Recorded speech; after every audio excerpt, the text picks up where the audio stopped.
जैसा करोगे वैसा भरोगे, लेकिन कई बार हमें यह स्पष्ट रूप से दिखाई नहीं देता क्योंकि हम सिर्फ एक ही जीवन को देखते हैं। यही भ्रम की स्थिति पैदा करता है, परंतु सच्चाई यह है कि एक जन्म हमारी पूरी यात्रा का बस एक छोटा सा हिस्सा है। हेलो ब्यूटीफुल सोल, स्वागत है आपका सोल बामस चैनल में, जहां हम रोज नई कहानियां और जीवन के उद्देश्य साझा करते हैं। अगर आप यहां नए हैं तो चैनल को सब्सक्राइब करें और इसे अपने दोस्तों के साथ शेयर करें। तो आइए आज के ज्ञान में डूबते हैं। कर्म का नियम कहता है कि हर क्रिया की प्रतिक्रिया होती है।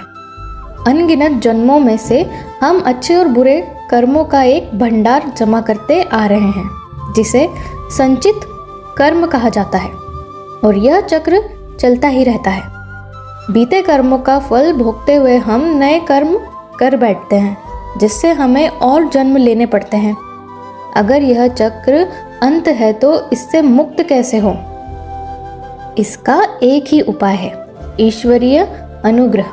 जैसे दुनिया में किसी को मृत्यु दंड मिल जाए लेकिन वह सर्वोच्च न्यायालय और फिर राष्ट्रपति से क्षमा की याचना कर सकता है, वैसे ही आध्यात्मिक स्तर पर ईश्वर का अनुग्रह ही सर्वोच्च शक्ति है जो हमें इस चक्र से मुक्त कर सकता है।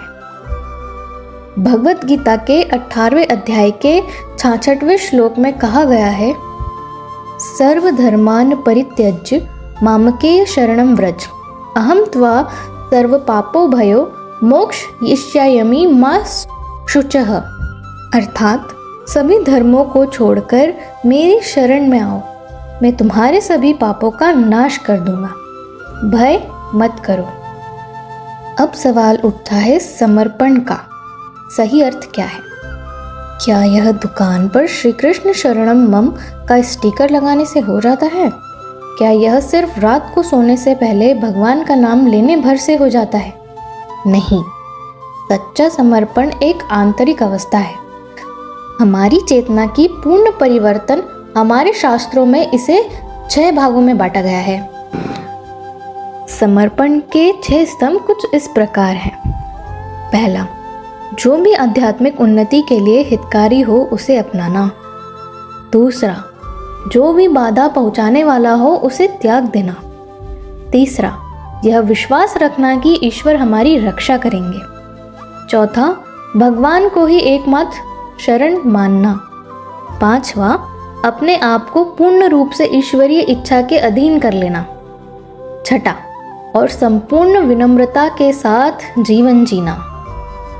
जब हम इस भावना से समर्पण करते हैं तब ईश्वर का अनुग्रह हमें प्राप्त होता है, और यही अनुग्रह हमें अंततः जन्मों के बंधनों को तोड़कर हमें मोक्ष की ओर ले जाता है। अगर आपको यह संदेश पसंद आया हो तो कमेंट में ज़रूर बताइए, और हमारी और भी ज्ञानवर्धक वीडियो को देखना न भूलें, जो आपको गहरी आध्यात्मिक समझ देने में मदद करेगी। तब तक के लिए आप पर ईश्वर की कृपा बनी रहे। राधे राधे।